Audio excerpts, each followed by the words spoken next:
Far away on Sodor, the steam engines were confident, cheerful, and determined not to be bullied by Diesel. Only James, who now felt really useful too, was complaining. Wobbly wheels.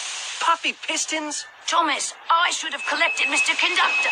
James is right, little Thomas. Collecting Mr. Conductor is an important job. Important is big. James is a big engine. You, Thomas, are small. Small, small, small, teeny, weeny, weeny. And I'm a big blue engine who knows everything. Bossy sprockets. All that steam has gone to your funnel. Hey, there they are. We'll fix their wagons. I'm not good at that, you know. Me neither. What's important is to stand up on our own wheels to Diesel. Toby's right.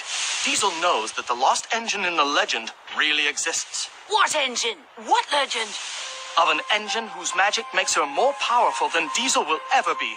That's why he wants to find her. Then we'd better find her first. Leave it to the big engines, Percy. Little engines can do big things, especially when they have nice blue paint like me. Hey, just watch what happens to that blue puffball. When Harold the Flopper Chopper flies past you. Right. Routine flyby, chaps. Hello. The boss dumps sneezing powder everywhere. Let's start laughing now. Oh, sorry, Fruits. Bit of a dust-up. Love to stay and clean up. Got to go. Bye now.